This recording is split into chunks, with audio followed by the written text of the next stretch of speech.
Hey everybody, it's Jason Blaha here, and once again it is time for my client Michelle's vlog. And this week we went back to more traditional conjugate, which she's always done well on. We went through this other phase of working with a lot of specificity on max effort. She got stronger on all of it because we also worked accessory work, and now we're going to rotate back through to this because she did really well. We put a lot of strength on over the course of a year doing conjugate, and she really enjoyed it. So, and she seemed to recover quite well on it. So we decided to rotate back to it. But the difference is we're going to keep the variations lower on her max effort work. So she keeps a little more specificity because she's a raw lifter. So we did this week for max effort upper, we did a close grip bench. She got 160, I think, which goes to show just how strong her triceps have stayed. Right? She was a close grip bencher before I had her doing wider stuff. She's coming in and hitting a nice big bench like that still just from all the JM presses. And we're going to continue to work her pecs, but that's been the interesting thing is that she still stayed just as strong on her close grip. Right? It's right up there with her wider grip. But we're going to work all of these things. We're going to continue to build her pecs because that's really the reason her close grip is still just as strong. You know, her pecs were lagging behind. So we're going to continue to do benching work. We're going to continue to do incline benching. But here's the thing, she can now do incline, right? Just like she couldn't do wide grip benching when we started due to some old shoulder stuff. We got her shoulders healthy enough and her upper body musculature strong enough to support all of it, and she was able to wider grip bench, right? She couldn't incline bench at all when she came to me, and she had told me she couldn't do it, so we didn't. Now she's able to incline bench. All right, so what is that going to mean? That means that we can build her chest up. We can build her pectorals up a lot more. We can build them up more, and she will eventually get stronger at all of her benching, right? And we'll continue to work the triceps because if push comes to shove, we can always fall back to close grip benching, right?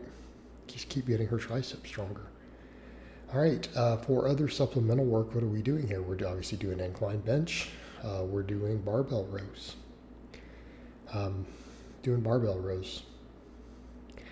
Then we're still doing the JM presses. And I'm going to have her do a lot of rowing. You know, I was worried about overuse. I'm worried about shoulder health. She's good at pull-ups and chin-ups, but she did a lot of them. And now I want to take her back to some rowing because, quite frankly, I find rowing carries over better to benching. Okay, carries over better to deadlifting. I like pull-ups, I like chin-ups. Rows work better for shoulder health long-term. They're better carryover to those. Now, I will probably still rotate pull-ups and chin-ups and things back into her training from time to time. Why? Because they're good exercises. She's good at them and she likes them. Okay, but, you know, if we're really going to talk about powerlifting, I do feel rows work better. Now, I have a lot of lifters do both. They need the extra back work. They don't have shoulder problems from pull-ups. She only does it certain angles, but she does have sometimes certain types of pull-ups she can't do. So this is stuff that we do need to be mindful of, and we have to think about with each lifter. And I do have to think about her shoulder health, and that's one reason I like to rotate the pull-ups out from time to time, even though she loves them. Someone with a history of some shoulder problems. Some of it is related to surgeries. Some of it's, you know, some of it's not lifting related. Okay, so we have to be mindful of these things. She was real happy with that. First time safety bar squatting in a while. She came in and hit 250. So, Coach, I'm pretty happy with that. All right, then we've continued to do hip thrusts. She seems to get a lot out of these. I feel like they do more for her squat than they do her deadlift. And we're also going to be making some other changes, you know, something we talked about after these. You know, you'll see her doing the leg press and stuff.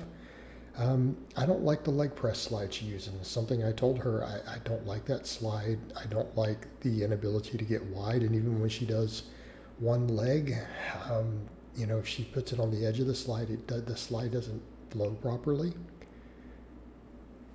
And I would really like her to get more range of motion. You know, if we're going to talk about not just general hypertrophy, but if we really want to get that squat up, we need to be able to get these isolateral leg movements. And any of this accessory work for the legs. We need to get the quads into that lengthened position. That means a deeper range of motion.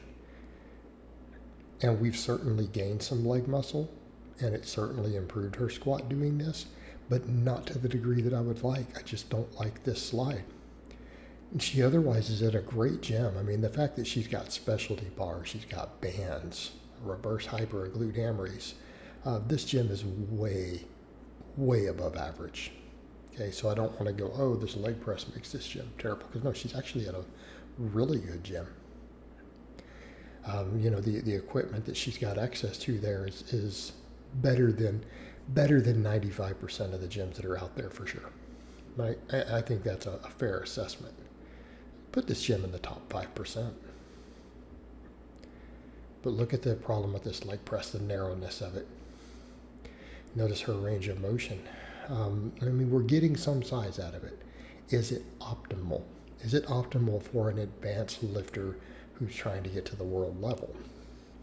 I don't think that it is. Right? We need better development. So I'd ask her, well, you have experience with single leg stuff, split squats? She's like, yeah, I like them. So you'll see those at the end of her dynamic day. We did exactly that. I'm like, well, let's do those. Do them with a safety bar. And I prefer them. If people have access to a safety bar, that works great for split squats. I like dumbbells too. We get some grip training in.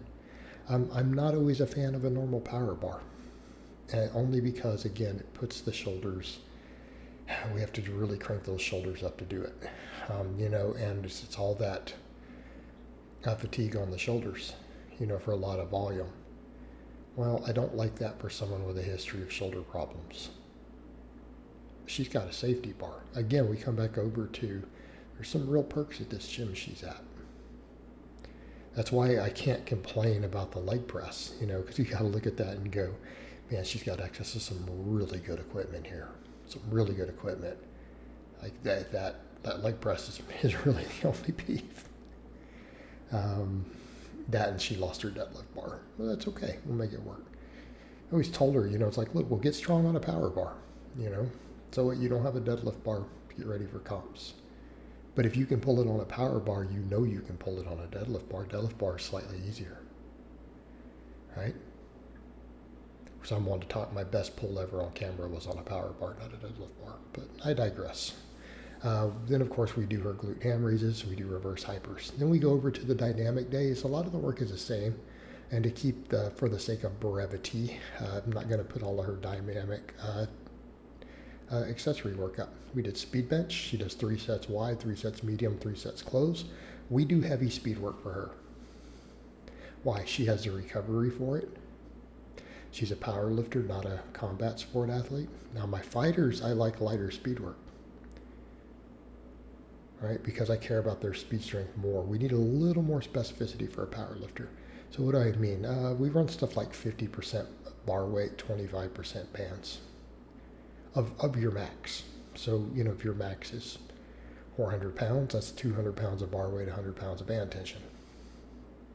On dynamic stuff, that's on the heavier side. A lot of my fighters, I'll run 25 and 25. What would that mean? Well, if their max is 400, we do 100 bar, 100 band, or 100 chain. So she's doing box squats for speed with a safety bar for this block. Then we do conventional deadlifts. And then here we have the split squats, and she's like, I love these, but they suck. It's like, well, that's one of my running jokes. That's usually when you know a lot about the psychology of one of your clients. Then again, she used to be a fighter. I got to insult her here. But I always say that anyone who tells you that they love split squats is probably a psycho. But she's also been a serious fighter. You probably don't want to get in a fight with her. But she said, I love these, but they suck. It's like, well, I'll take that. That's a fair answer. Most people hate these. Dude, I hate these. But they are effective. They are a brutally effective exercise. And again, what do we need here? We need something to get her quads and glutes up to the next level. Right? That's what we need. and that's what we're going to get out of this. All right, guys, but that's really all I have to say on that today. I hope it's been informative, and I'll talk to you guys next time.